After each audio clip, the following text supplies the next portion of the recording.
Allez maintenant, là,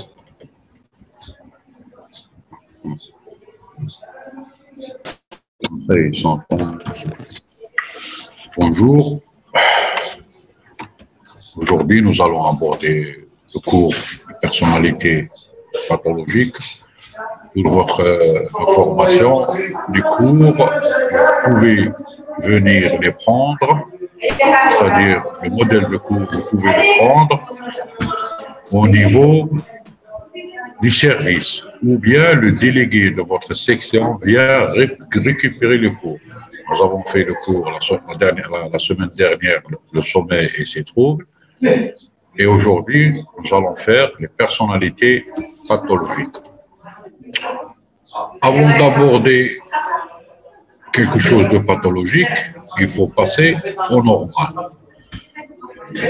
La définition de la personnalité est assez pas vague, mal à cerner, mais on considère que ce sont l'ensemble des comportements, des habitudes, si vous voulez, qui font appel à ce qui est cognitif, la connexion, ce qui est émotionnel et ce qui est aussi pulsionnel.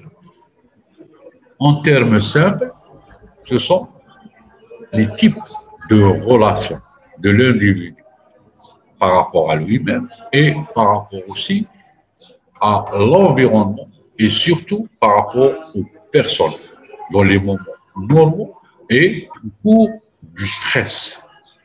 Les troubles de la personnalité sont assez fréquents en psychiatrie.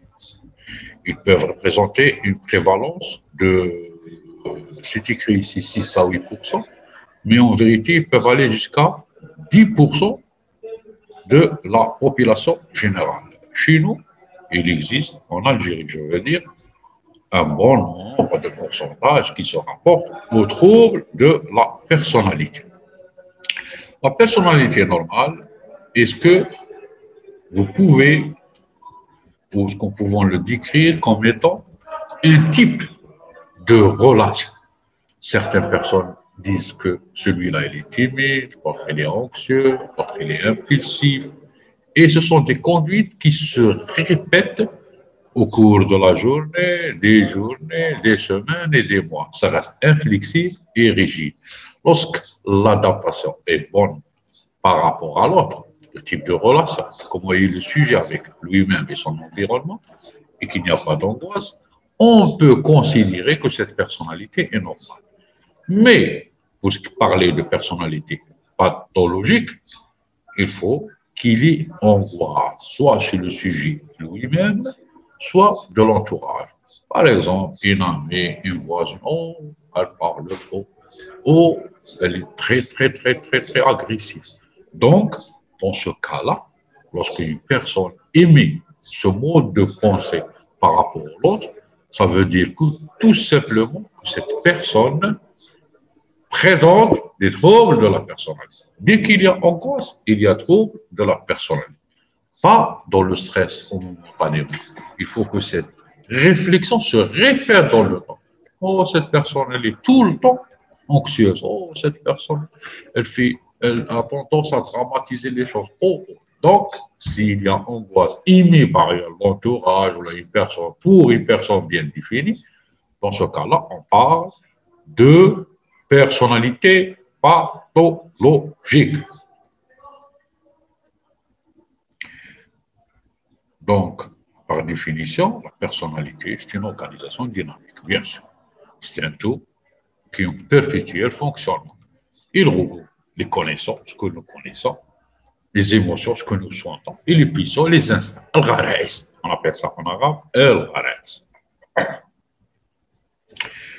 Bon, chacun de nous a un type, un mode de se conduire à l'autre. Mais la distinction entre personnalité normale et pathologique n'est pas aussi simple. Bien sûr qu'elle n'est pas aussi simple.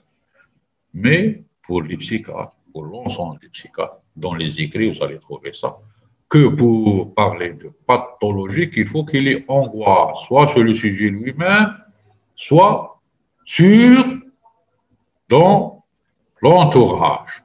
Dans ce cas-là, il s'agit le plus souvent d'une personnalité pathologique.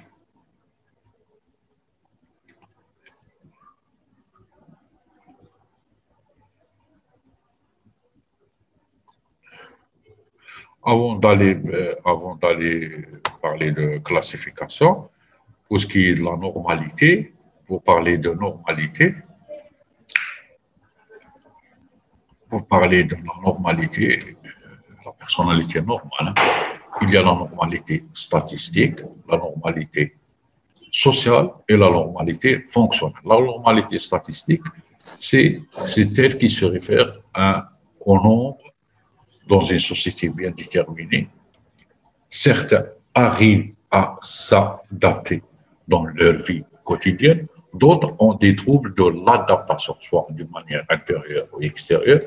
Donc, on considère qu'il y a un mode de vie qui est propre à cette société. Ce mode de vie est considéré comme étant intégré dans le cadre d'une personnalité normale. Celui qui est marginal ou diffère ou ne s'adapte pas, il est considéré comme pathologique. Pour ce qui est de la norme sociale, c'est se référer aux normes sociales. Par exemple, dans un pays musulman, celui qui fait le jeûne, qui s'adapte, il est considéré comme étant personnalité normale. Celui qui diffère, boit de l'alcool, ne fait pas de jeûne, a des troubles d'adaptation, il est considéré comme pathologique. Pour ce qui est fonctionnaire, ceux on se réfère dans ce cas-là à l'adaptation. Il y a la normalité fonctionnelle, la normalité sociale et la normalité statistique. Ce sont des normalités qui sujettent à des discussions. Attention, attention. Certaines personnes qui ne peuvent pas s'adapter à un entourage, pour certains auteurs, il ne s'agit pas vraiment d'une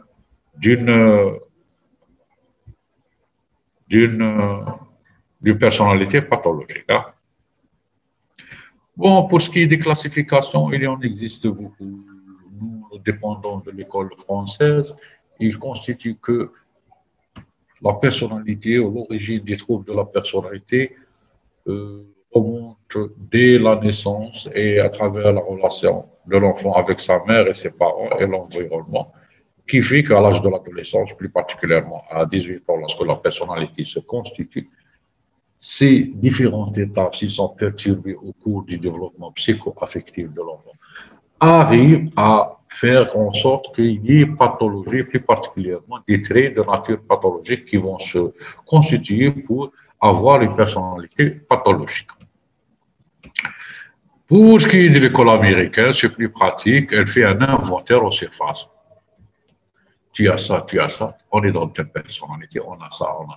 Sur les conduites, attention, parce que tout acte chez un individu constitue tout d'abord dans le quotidien un comportement de tous les jours, une fois qu'on le ressemble dans des habitudes, un ensemble d'habitudes dans des conduites, un ensemble de conduites chez un être humain dans un profil de personnalité. Pour les Américains, il faut faire un inventaire en surface, c'est-à-dire on va décrire ces conduites. Et chaque personnalité a un type de conduite. Pour les Français, non. Pour qu'il y ait trouble de personnalité pathologique, il faut qu'il y ait un mauvais, en quelque sorte, dans le développement psycho-affectif de l'enfant, il a eu des phases où l'enfant, le développement a été perturbé. Et ces traits, cette personnalité pathologique se réfèrent aux différentes perturbations du développement psycho-affectif, la phase oedipienne, la phase préoedipienne, l'adolescence. Dès qu'il y a trouble, ça va se se manifester à l'âge de 18 ans. C'est à l'âge de 18 ans que la personnalité, elle est constituée dans l'école française. Pour l'école américaine, non. Il faut faire un typage ou un inventaire en surface qui vont donner des conduites et chaque personnalité a ce type de conduite. On distingue, pour les Américains, on distingue 3 types de personnalités pathologiques. Pour ce qui est des Français, hein, pour ce qui est des Français, il y a la distinction est assez simple. Il y a les personnalités névrotiques, les personnalités psychotiques et un type de personnalité qui n'est ni névrotique ni psychotique. Il y a 3 grands groupes. Il y a un groupe de pathologie, un groupe de personnalité pathologique où il y a une certaine adaptation sociale. Il y a une certaine adaptation sociale. Entre autres, ce sont les personnalités obsessionnelles. Vous allez les voir plus tard.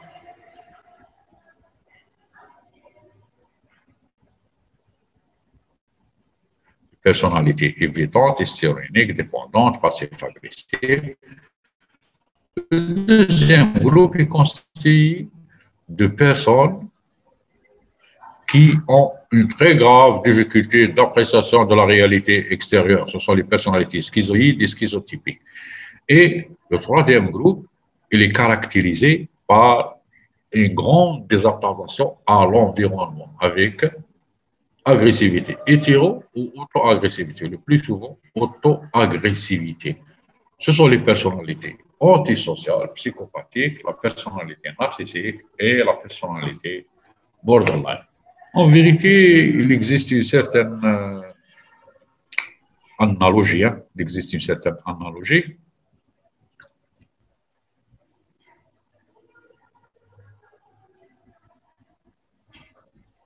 Il existe une certaine analogie.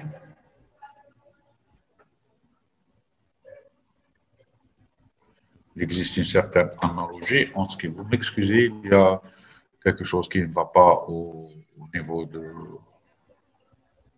du cours. Je vais essayer d'appeler la personne pour qu'il puisse nous aider à faire ça. 1 minute ou 2.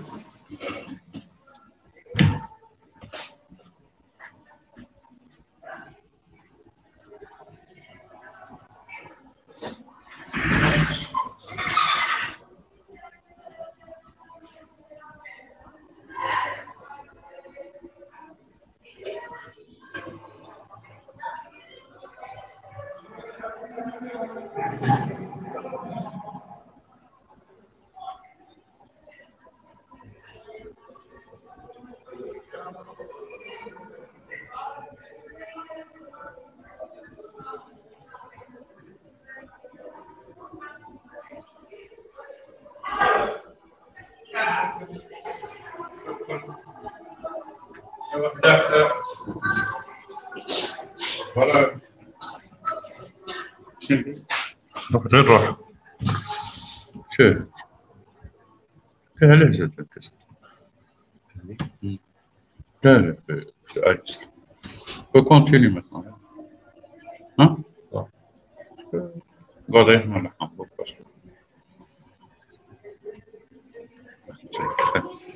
bon que je continue, je vous m'excuse de ce contretemps. En ce qui est français-américain, en vérité, il n'y a pas de grande différence, mais il y a les trois groupes, mais seulement dans les traits qui ça diffère, dans les traits, surtout dans la conception de l'origine des troubles. Il y a une grande différence, ce qui est américain et ce qui est français. Bon, maintenant, nous avons vu en matière de classification qu'il existe trois groupes. Nous allons passer au premier groupe, pour ce qui est de la description. Cette description fait appel au DSM-4. Il y a maintenant le DSM-5. Je dirais qu'il n'y a pas de différence foncière en ce qui est DSM-4 et DSM-5.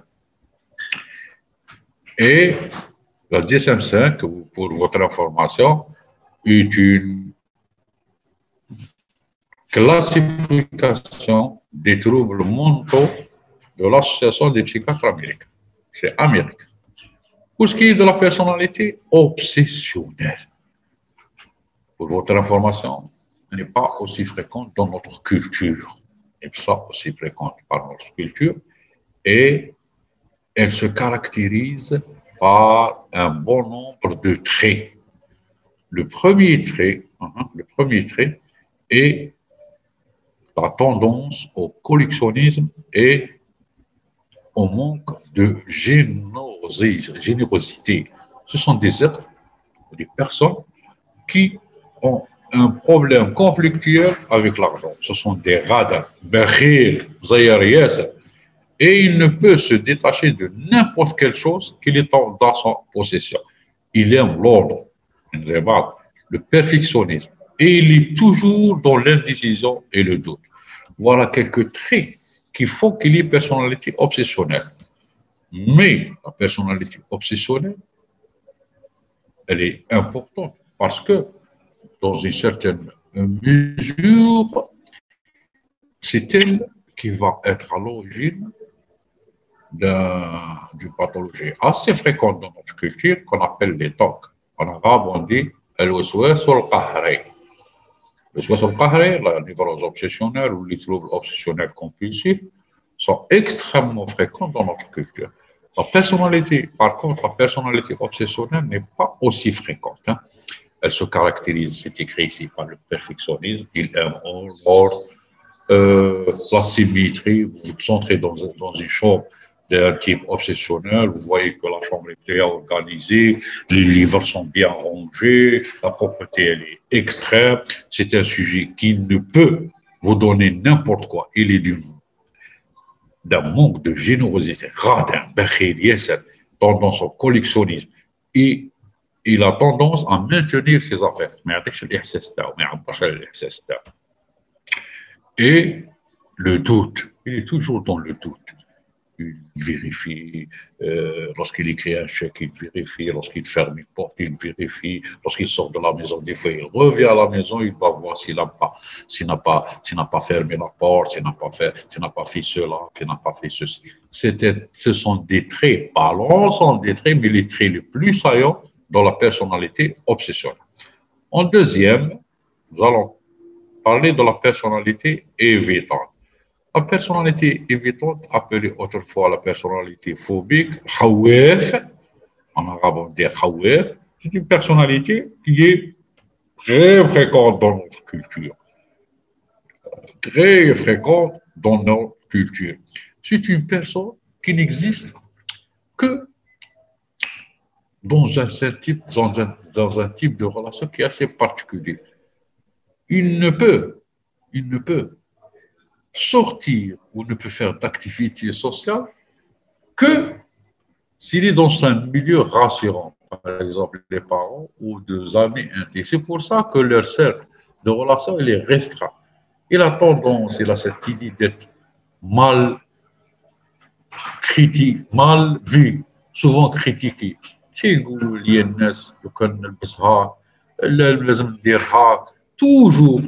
il a cette tendance d'éviter les situations sociales où il est très mal critiqué. C'est pour ça le plus souvent il est timide, il a une certaine isolation et il ne peut se manifester en matière de relations interpersonnelles qu'avec un groupe restreint, soit dans la famille ou bien dans des amis intimes qui parfois ils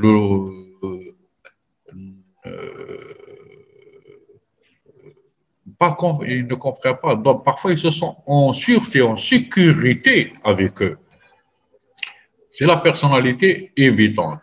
La personnalité dépendante, voilà, elle est aussi fréquente. J'en ai vu des cas, hein, la personnalité. Ce sont des personnes qui ne peuvent gérer leur vie que sous la coupole d'une autre personne. En vérité, si on remonte dans leur enfance et adolescence, ils ont eu une protection exacerbée de la part des parents ou des parents autoritaires et le plus souvent, il ne faut rien sans l'aval d'une personne. Ils ont toujours besoin d'une personne derrière l'islam. Soit du côté femme, soit du côté parents, ils demandent toujours, ils sont incapables d'entamer un projet sans qu'il y ait une grande aide, ce qu'on appelle les personnalités passives, les personnalités dépendantes. Ça se voit au niveau de l'adolescence lorsque l'enfant quitte le domicile familial, soit pour les études, pour l'incorporation au niveau du service national, qu'on voit ce type de personnalité. Ils sont immatures, et le plus souvent a besoin de son cocon familial ou de sa vie. Dès qu'il quitte ce cocon familial, il est en entourage. C'est une personnalité dépendante. Elle dépend de son entourage. Elle ne peut avancer sans l'aval ou sans les conseils de son entourage. Il n'y a pas une certaine libération, ni dans le geste, ni dans la relation pour ce type de personne. La personnalité passive-agressive, là, il en a parlé. Ce sont des gens un peu particuliers dans la mesure où ont un trait particulier. Il faut que ce trait dure dans le temps et se répète pour parler de pathologie. Attention, ce n'est pas un type de relation qui survient chez l'être humain. On parle de personnalité pathologique. Il faut que ce soit un mode de relation habituel, continuel, au cours de la vie. Il faut qu'il se répète pour parler de pathologie. Un homme de teswif, c'est-à-dire qu'il remet toujours une action, un geste, un travail au lendemain. Un des traits saillants de la personnalité passive-agressive, c'est qu'ils ont des capacités qui sont ignorées, ces capacités. Ils sont en conflit avec leur chef, et ils pensent qu'ils méritent mieux. Certains de nos patrons disent que le terme en arabe qui convient le plus pour ces personnes, le terme, c'est-à-dire l'explication, le synonyme arabe, c'est le mot haggar. Personnalité passive-agressive est plus ou moins synonyme de personnalité haggar. Ils critiquent, ils méprisent les autres, ils pensent qu'ils sont mieux que les autres. Ils sont le plus souvent en conflit avec soit l'entourage ou parfois leur chef. C'est une personnalité qui est assez fréquente dans notre culture. Attention, le passif-agressif. La personnalité hystérique, appelée aussi personnalité hystérique, ce sont des personnalités particulières et qui sont fréquentes. On pense que la gente féminine présente ce type de personnalité hystérique. Elle est appelée aussi personnalité hystérique. Ce sont des personnes qui n'existent que dans le regard de l'autre, toujours bien habillées, il attire l'attention des autres, il parle toujours le jeu, un an, mais sensible aux critiques. Dès que vous le faites, il y a une angoisse, voire même des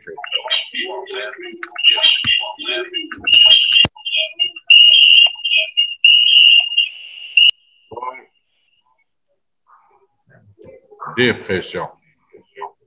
C'est une personnalité qui est très fréquente, observée chez nous en clinique psychiatrique. La personnalité hystérique est très fréquente. Alors, tout d'abord, recherche de quête d'affection, elle n'existe que dans le regard des autres, ils ont des troubles sexuels, une labilité émotionnelle, c'est-à-dire ils passent de rire, de joie aux pleurs facilement, et ils ont une suggestibilité, c'est-à-dire qu'on peut agir sur leurs émotions. On le dit, toi tu es bien, toi tu es bien. Oh, ça fait pas. Dès que vous commencez à le critiquer, paf, il sombre dans la dépression. Surtout pour ce qui est de la jante féminine chez les femmes. Mais c'est une personnalité sous-estimée chez les hommes. On parle de deux traits essentiels, la vantardise, hein, la vantardise, la vantardise. C'est-à-dire, ils se vantent. Un an, dur, un an, un an. Ça, chez les hommes, c'est un des traits caractéristiques qui dit qu'on est dans la personnalité hystérique. Elle est appelée hystérionique. Hystérionique. Hystérionique. Le troisième groupe, ce sont des personnalités qui ont un grand problème d'adaptation, très grand problème d'adaptation, et qui peuvent le plus souvent décomposer, soit sur un mode psychotique, soit sur un mode dépressif. La personnalité dont peut-être vous avez entendu parler, beaucoup même, c'est la personnalité paranoïaque. Le paranoïaque, il a un trait très, en quelque sorte, pas spécifique, très présent. Il est dans la rancune qui va durer pour une personne toute sa vie. Il est rancunier.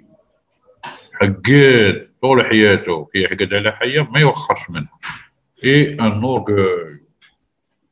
Il se considère pas comme supérieur, mais comme important. Et une fausseté du jugement. Qu'est-ce que c'est une fausseté du jugement? C'est-à-dire, dans son entourage, il va interpréter les gestes et les paroles comme étant dirigées contre sa personne dans une connotation négative, c'est-à-dire qu'on lui veut. On dit en arabe. C'est une personnalité qui est rare dans notre culture, mais elle est présente. Le plus souvent, vous trouvez que ces paranoïas occupent une place dirigeante. Il est dans une place dirigeante, c'est-à-dire que c'est un chef d'entreprise ou quelque chose comme ça, qui fait que cette personne a un orgueil démesuré, se considère comme important, et il a une attitude que l'entourage, soit familial ou professionnel ou voisinage, a des intentions malveillantes contre lui. Il va interpréter un sourire comme étant une moquerie, une manière de parler à l'autre comme étant quelque chose qui est dirigé contre ses intérêts. Donc, c'est une personnalité très particulière. Et le plus souvent, elle est en conflit avec soit son proche entourage, ses amis, sa femme, ou dans le domaine professionnel. Oui, c'est vrai, il est à la recherche permanente de significations cachées, menaçantes ou humiliantes. Rancunier, vindicatif, il ne se confie rarement. Rarement, il se confie. Rarement. Parce qu'il considère ce qu'il a dans la tête, ce qui est chez lui, c'est quelque chose de normal et quelque chose de bien. Le paranoïa est une personnalité réticente, avec de fausses modesties. Et le plus souvent, il a de grands troubles de l'adaptation. Il peut décompenser, c'est-à-dire qu'il peut présenter des problèmes, soit d'ordre dépressif ou carrément décompensé sur un délire chronique type paranoïaque. Personnalité schizotypique est une personnalité un peu particulière. Elle est différente de la personnalité schizoïde. Ce sont des gens qui ont des croyances bizarres, télépathie, des une intuition, et le plus souvent, il est dans la rêverie, et il existe une très mauvaise adaptation aux personnes et à l'environnement. Et il a quelques idées de référence, c'est-à-dire qu'il conçoit que les autres personnes parlent de lui ou le surveillent. Elle est très, très particulière, cette personnalité, schizotypique. On la retrouve le plus souvent chez des personnes qui présentent au sein de la famille des troubles schizophréniques, c'est-à-dire des cousins, soit proches ou lointains, qui présentent une schizophrénie. Un des membres de la famille peut présenter cette personnalité schizotypique. Attention, il faut faire attention en ce qui est symptôme et ce qui est trait de la personnalité. Le symptôme, il est changeable et modulable. Tandis que le trait, il reste toute la vie. Il ne va ni changer, ni être changeable, ni être modulable. C'est une manière d'être avec soi-même, avec l'autre. Je le répète souvent. Il y a une grande différence entre ce qui est symptôme et ce qui est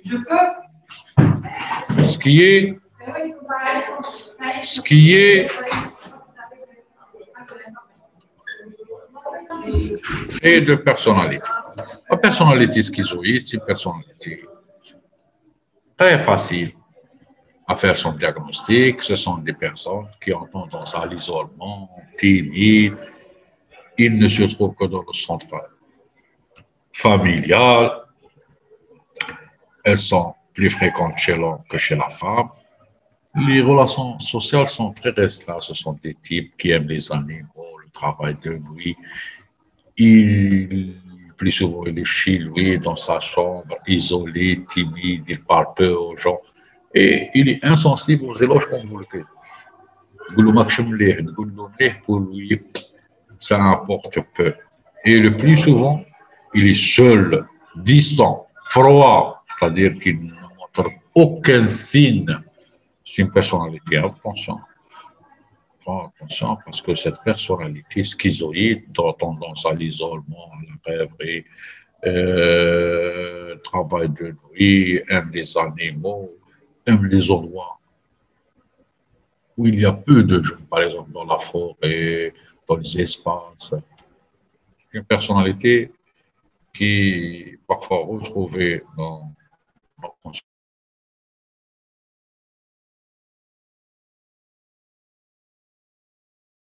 retrouver en consultation et la maladie dissociative, ce qu'on appelle la schizophrénie. Le troisième groupe, personnalité narcissique. Cette personnalité narcissique, on appelle en arabe l'ijab ou bin nafs. C'est une personne qui, dans sa tête, il croit qu'il a droit à beaucoup d'avantages sans pour autant avoir quelque chose qui lui permet d'avoir ces avantages.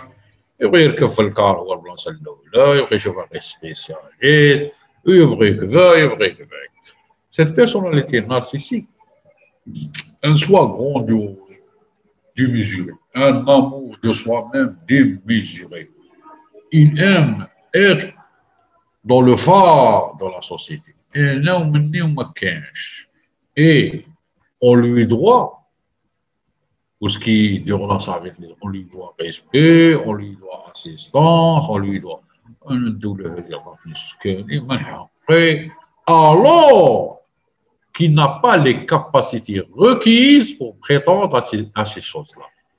Donc, pour le raisonnement chez les Américains, cette personnalité narcissique, dans son raisonnement, c'est une grande désimplantation à la réalité et encore plus à ce qu'on appelle une vision psychotique.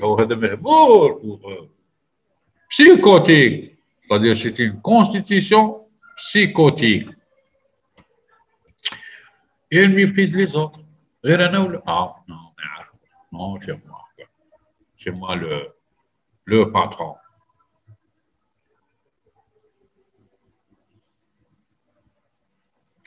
Et il est très sensible à la critique. Parce qu'on lui dit non, c'est pas vrai, tu ne mérites pas ça. Non, ce que vous dites n'est pas vrai. Or, il répond par l'agressivité. il répond par la contre-agressivité. Personnalité narcissique, une information, elle est extrêmement fréquente dans notre culture. Elle fait cheval. Et la personnalité hystérique. On les traite soit grandiose, insensible, très sensible, critique, très sensible aux critiques. Il veut prétendre à des choses qui ne lui sont pas rendues et il doit être traité de façon extrêmement particulière. Personnalité limite, borderline. C'est une personnalité particulière. Personnalité particulière, ni psychotique, ni névrotique. Et elle peut se manifester dans les deux. Ce sont qui fait la personnalité borderline. C'est une dépression qui ne dit pas son nom. C'est un sujet qui est tout le temps dépressif et aussi a une certaine impulsivité. Je suis un de l'enfant. Et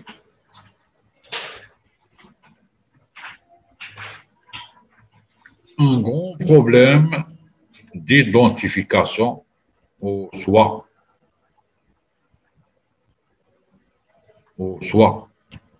Et il a cette caractéristique qu'on a observée chez les borderline, c'est le changement dans la relation à l'autre qui peut varier de l'amour à la haine au cours de la même journée. Pour une chose, un objet, une personne, un projet, je veux faire ceci, je veux faire cela, je veux faire tout. Là, non, c'est pas bien. Cette versalité dans la sensation, elle est très caractéristique. Et des fois, il a une couleur inappropriée, il peut se passer à l'acte. Il a une couleur inappropriée. Et le plus souvent, il existe une angoisse qui est un symptôme, bien sûr, chez cette personne qui va se rapporter à son non-identification. Il y a une personne qui se traitait à Alger pour un trouble borderline et qui était très violent, avec beaucoup de problèmes dans son travail. C'était un pilote, avec ses chefs, avec ses pairs, etc. Et il nous disait, lorsque je suis gentil, j'ai l'impression d'être ma grande sœur. C'est un grand problème d'identité. Parce qu'elle est très gentille, elle est bien. Et pour moi, je ne suis pas bien. Il a un grand problème de, si vous voulez, comment est son soi, qui veut dire d'identification. C'est un peu particulier, mais si nous, on n'arrive pas pour faire le diagnostic, ce sont les colères, ce sont les dépenses inappropriées, ce sont cette angoisse, ces états éthérés. Et à travers cela, on va entrer par l'état dépressif et on va rechercher ces traits qui sont souvent présents chez le borderline, qu'on va poser le diagnostic de borderline. Il est appelé personnalité borderline, il est appelé aussi personnalité limite. On utilise aussi le terme de personnalité limite. La personnalité antisociale pour les Américains, psychopathique. Oh, c'est une personnalité un peu particulière. On dit que c'est une histoire. Dès son jeune âge, il a une adaptation à l'école.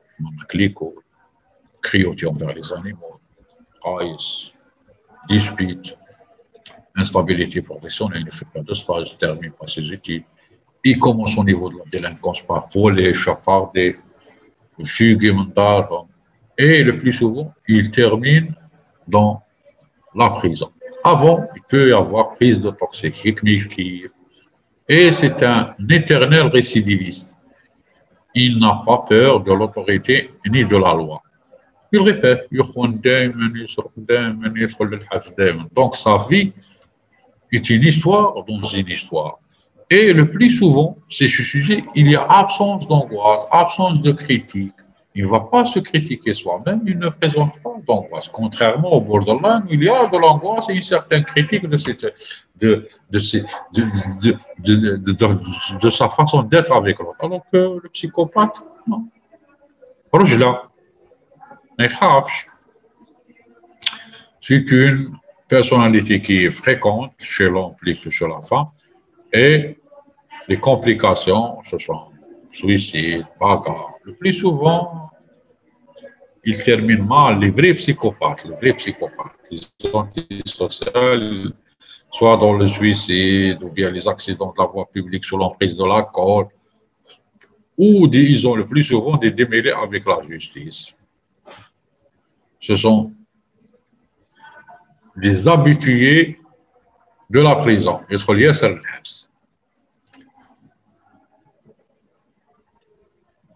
Bon, nous avons terminé tout ce qui est en rapport avec la personnalité pathologique. Et pour ce qui est du diagnostic, dans la classification américaine, on utilise la SAM, bon, c'est quelque chose de spécialiste. Un, c'est le trouble. Deux, c'est le diagnostic. Trois, s'il n'y a pas d'affection organique. Quatre, c'est le fonctionnement social. C'est un manuel de classification et de diagnostic chez les Américains. Pour ce qui est, on peut considérer les tests de personnalité peuvent être considérés comme des examens complémentaires que le psychiatre demande en vue d'asseoir son diagnostic. Il a besoin d'un diagnostic de personnalité. On peut s'aider de ces tests. Ils sont nombreux. En Algérie, on utilise le test de Rorschach. Ce sont des figures qu'on montre au sujet qui va essayer de l'interpréter à travers des interprétations. C'est une documentation psychologique assez importante. On va essayer de faire sortir des traits. Non, il existe des tests, soit questions, soit des schémas, soit des figures, soit. Et ces tests peuvent poser le diagnostic. Et certains de nos maîtres nous disaient que la personnalité normale, c'est un assemblage de toutes les personnalités.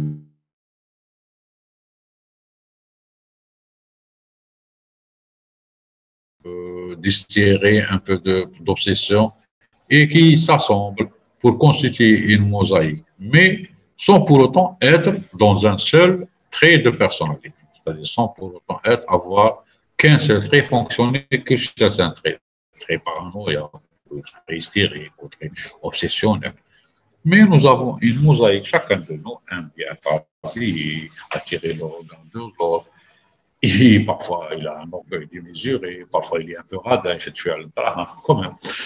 Et ce qui fait que la personnalité normale, pour certaines personnes, c'est une mosaïque, un ensemble de symptômes, un ensemble de traits qui est tiré de chaque personnalité.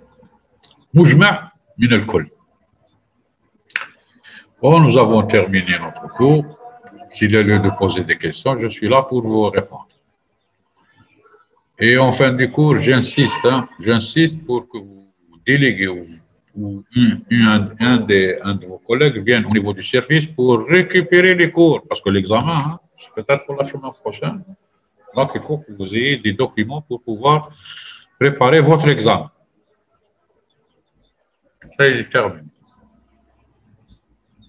S'il y a des questions, je suis là.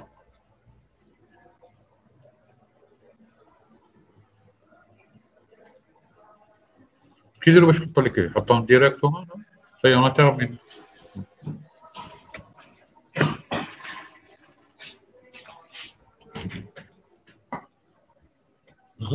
خلص هاي. Les questions. Toutes les questions.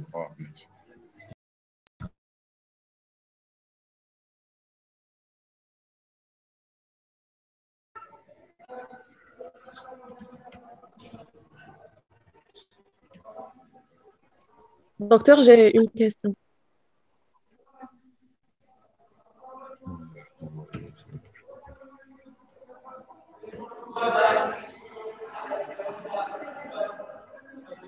Oui, on peut les prendre en charge. Bon, pour ce qui est du développement, il en existe plusieurs théories. Il y a les théories comportementalistes, les théories psychanalystes. Mais la théorie qui est la plus d'usage en vogue, c'est le développement psycho-affectif de l'enfant. C'est-à-dire comment se développe l'enfant au cours de son élevage, si vous voulez, depuis la naissance jusqu'à l'adolescence. Il y a des étapes bien définies. Et s'il y a une perturbation au niveau une de ces étapes, il va y avoir des troubles de la personnalité ou bien des troubles psychiatriques. C'est la théorie la plus en vogue, la plus utilisée. D'autres parlent de l'environnement qui façonne ces traits. Chacun pense. La prise en charge, elle est un peu particulière, hein, très particulière, très particulière, très particulière. Souvent, elle est décevante. Personnalité limite aux frontières de la folie. C'est un type qui est un peu particulier. C'est une très bonne question. Limite de la folie. Des fois, à l'examen, ce sujet ou cette personnalité vous paraît qu'il est d'ordre psychotique sur le mehboul. Puis, 1 heure ou 2 heures, il revient à la normalité. Il revient à la normalité. C'est pour ça qu'on appelle personnalité limite. Des fois, on a affaire à quelque chose en matière de symptômes de psychotique. Non, on ne peut pas avoir plusieurs personnalités. 1 ou 2. Non. Il peut y avoir un chevauchement, par exemple, personnalité hystérique et personnalité narcissique. Narcissique et hystérique, oui, mais à la fois, non, non, non.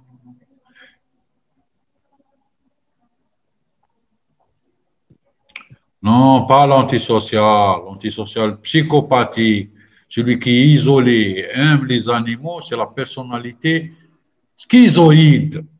Antisocial, ضد المجتمع. Personnalité paranoïaque, personnalité narcissique. Très différent, très différent. C'est une manière d'être. Que le corps est une obsession. Il y a le symptôme. Quel est le symptôme? Quel est le symptôme? Pour revoir le cours des temps.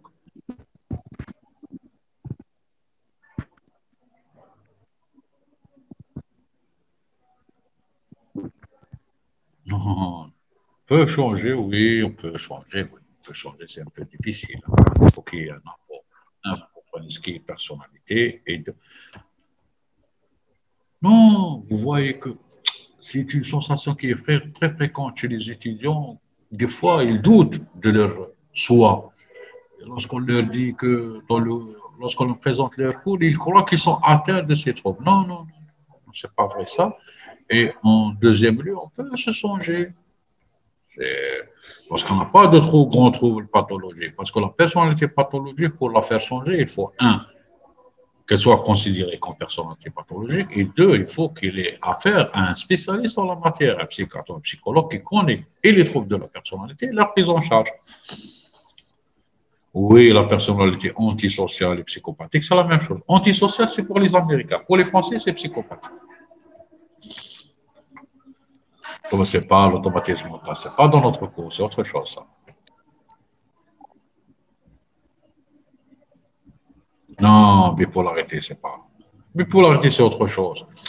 Il faut faire la différence entre ce qui est symptôme et ce qui est trait. Le symptôme, il est changeable et modulable au cours de la vie. On peut avoir une dépression, puis elle disparaît, puis elle peut avoir un délire, il disparaît sous l'effet du traitement ou l'évolution favorable. On peut avoir une angoisse qui peut être calmée par des tranquillisants, etc. Mais le trait, une manière d'être, alors l'impulsivité, elle est présente la journée, la semaine, les mois et les années.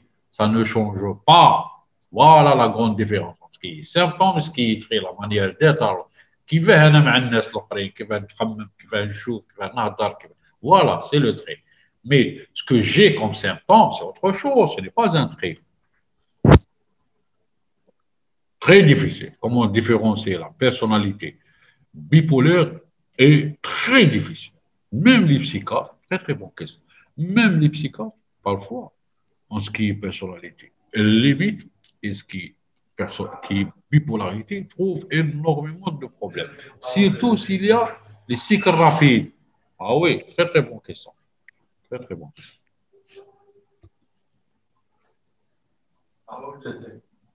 Ah ouais. Non, on ne traite pas les symptômes. On ne traite pas les symptômes. Ce sont des psychothérapies qui apprennent à la personne qu'il est conscient, qu'il a des troubles. Parce que ces personnes n'ont pas conscience qu'ils ont des troubles. On fait faire là. Un.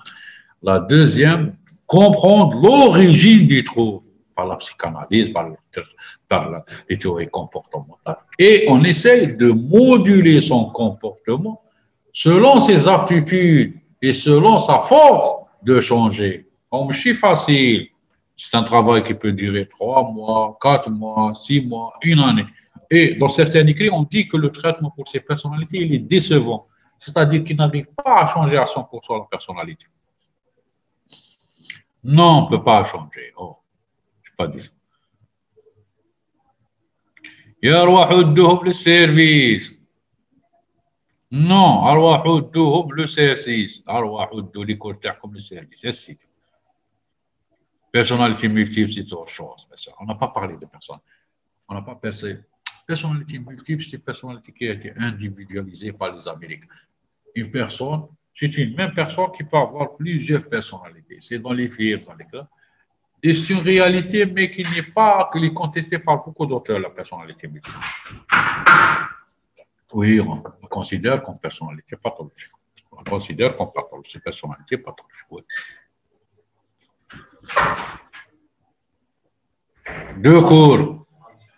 كاين دو كور ارواحوا تدوهم للسيرفيس اللي باقيين وكاين دو كور 3 كور 5 ولا 6 كور ارواح تدوهم للسيرفيس.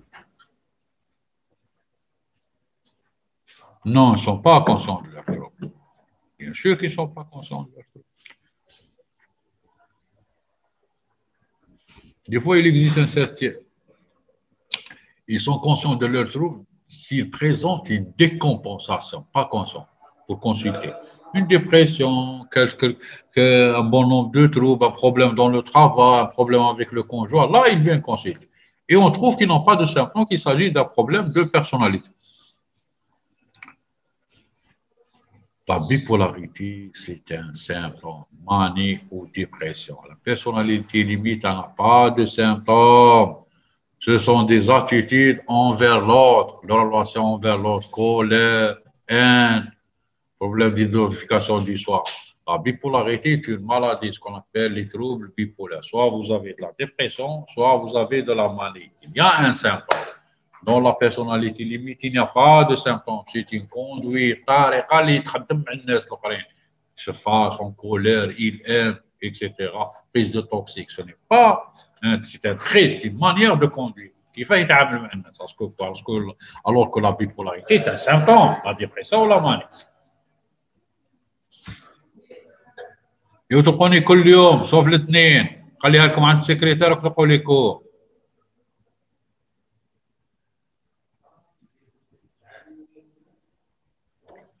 Vous n'êtes pas consciente. La DMV. La DMV, c'est un terme impropre. On appelle ça attaque de panique.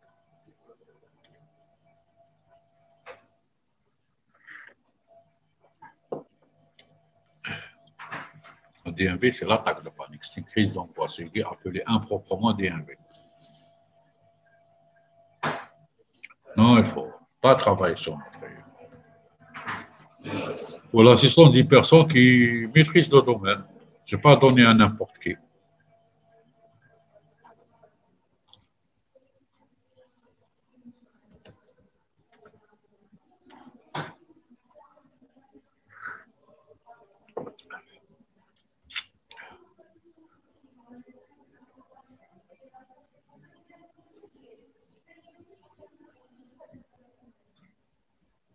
Bien sûr qu'on ne peut pas changer.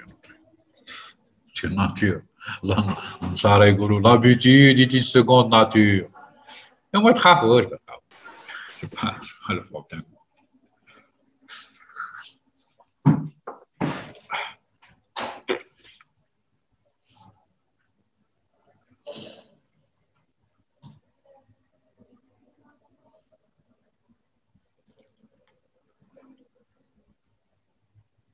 Non, fais pas les troubles sexuels. Fais pas les troubles sexuels.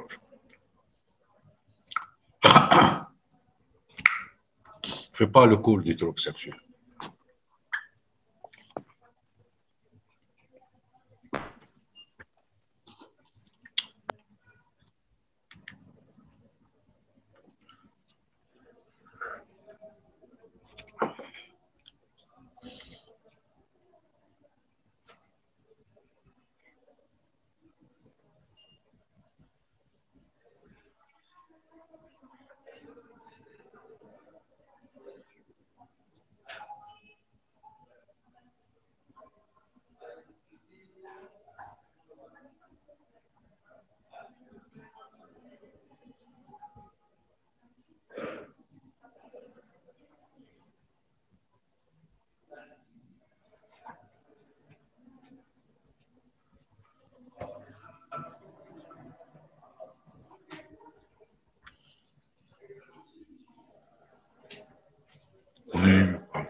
Oui, parce que deux cours, bien sûr. Du mardi et du mercredi. Trouble de l'humeur et addiction, oui, c'est ça. Vous avez terminé? Ah.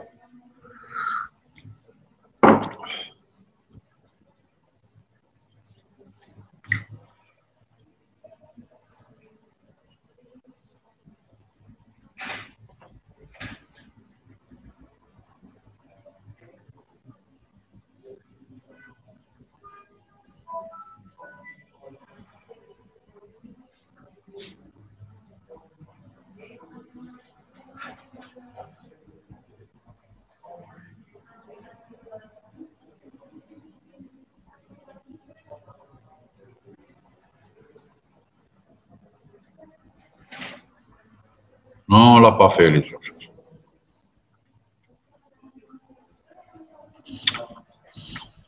Docteur, j'ai une question, s'il vous plaît. Oui. Une personne qui a une psychose bien déterminée, est-ce qu'il peut avoir d'autres psychoses ou bien plusieurs pathologies par alternance? Soit il est psychotique, soit il est névrotique. Soit il est psychotique, soit il est névrotique. Est-ce qu'il peut avoir plusieurs pathologies? Non, non, bien sûr. C'est pas comme le somatique. Trouble de la personnalité pathologique, c'est différent. Attention, ne confondez pas. Mais il peut avoir une bouffée délirante qui est quelque chose il peut passer à quelque chose de chronique. Une bouffée délirante, il peut faire une PMD. Mais pas, il ne reste pas dans la PMD, il ne reste pas dans la bouffée délirante, il fait autre chose. Un état maniaque, il peut faire une schizophrénie, un état dépressif, 6 mois, il peut évoluer vers la schizophrénie, faire quelque chose de chronique.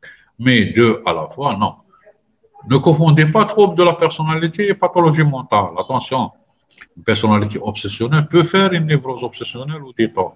Mais elle peut faire un état dépressif, elle peut faire beaucoup de choses. C'est pas parce que dans les TOC, par exemple, on trouve que 25% de personnes qui ont cette personnalité pathologique. On peut avoir cette personnalité pathologique sans pour autant être malade toute sa vie. On peut être obsessionnel, avoir des traits obsessionnels sans pour autant être malade. On a des troubles de l'adaptation, on ne va pas chez le psychiatre et on est comme ça. On s'accepte et on essaie d'assumer. C'est un peu difficile, mais on essaie de s'assumer. Que certaines personnes vont chez le talib, il ne va pas chez le psychiatre, alors qu'il a des troubles de personnalité. Alors, les personnalités que vous venez de décrire, ce ne sont pas toutes pathologiques, ce sont des troubles, c'est tout. C'est pathologique. Il y a une classification mondiale qui dit s'il y a angoisse, il y a pathologie. كي تحس par exemple tu es مع صاحبتك ولا في الشومبرا ولا عندك يماك ولا اختك ولا وحده تعرف فيها et elle va بروكيغي تعطيك لونغواس كل خطره ماشي خطره في حياتك او تهضر بزاف دير بزاف سا سي باثولوجيك elle se répère dans le corps c'est une habitude حيه يديرها دائما c'est pas un symptôme c'est une relation à l'autre كيف يهضر كيف ياكل voilà la personnalité si vous avez compris ça vous avez compris les personnalités Oui. donc les TOC ont pas tous les types bien sûr les TOC bien sûr que les TOC n'ont pas de personnalité pathologique on peut avoir TOC sans qu'il y ait personnalité pathologique ouais. On bouffe des délirantes, on va faire. On va aborder le problème du genre, on verra.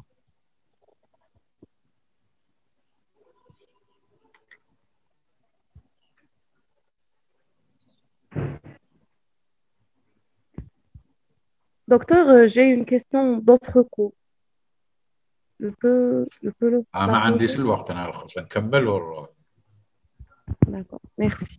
شو كيسون تاع دكتور شو Une personne qui a, par exemple, un délire chronique, est-ce que par la suite euh, peut être schizophrène?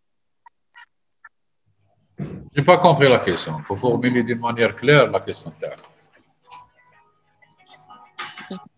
Est-ce qu'il peut y avoir une Oui, alternance entre oui, les psychoses? Par oui. exemple, quelqu'un qui a un délire chronique, Oui, est-ce qu'il peut y avoir par la suite une schizophrénie? لا راني ندير كور. خاصك حية؟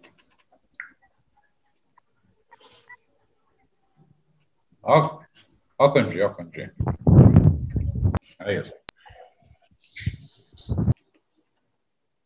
Répétez votre question. Est-ce qu'on peut avoir une alternance de maladie mentale? Par exemple, quelqu'un qui a une Non. schizophrénie, est-ce qu'il peut y avoir un délire chronique par la suite?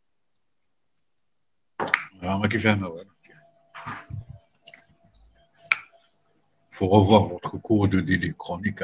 Et c'est un problème de classification. Lorsqu'on parle de délai chronique, on est dans les délais chroniques paranoïaques, ou on est dans les délais chroniques non paranoïaques. Dès le début, il y a une route que le patient va prendre. Soit il est dans la schizophrénie, soit il est dans le paranoïaque, soit il est dans la PHD. S'il est dans la schizophrénie, il ne restera que dans la schizophrénie. C'est une maladie chronique. Pour ce qui est des classifications, il y a les maladies aiguës qui peuvent guérir et le sujet a un préparé condition. Et il y a les maladies chroniques, comme le diabète et la tension. Ça est clair, c'est quoi? Il faut le diabète. Regardez où est le diabète ou le haït. Pour ce qui est du somatique, il peut y avoir association. Vous parlez d'association de pathologie. C'est normal.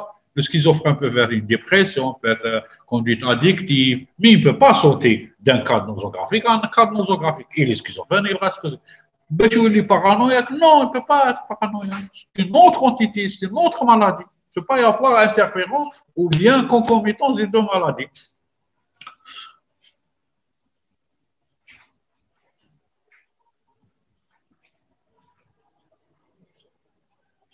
Non. Pour ce qui est de la personnalité, certaines personnalités vont décompenser. C'est vrai. On va se compléter. Par exemple, la personnalité paranoïaque va vers un délire chronique type paranoïaque. Mais ce n'est pas vrai dans tous les cas. Le pourcentage, il est fin, minime. 25, de 10 à 25, tel 15%. Même 10, tel 25%. Pas. Mais on peut être paranoïaque tout le temps, toute sa vie, sans pour autant présenter un délire. On peut être obsessionné, on peut être narcissique, on peut faire des dépressions, mais on ne peut pas faire quelque chose d'entité comme chronique. Oui, ce n'est pas toujours. Troubles obsessionnels compulsifs, c'est un cours qui a été fait par Dr Mujber, ce qu'on appelle les troubles anxieux. On va comme Dr Mujber.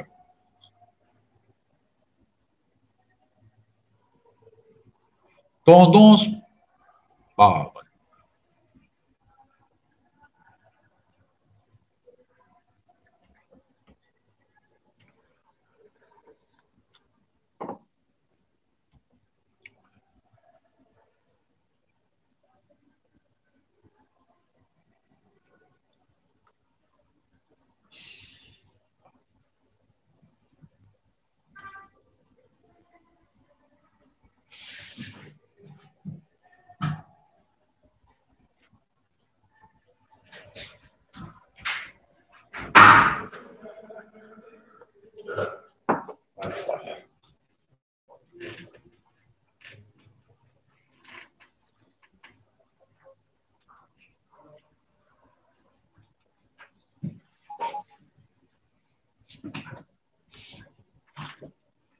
طيب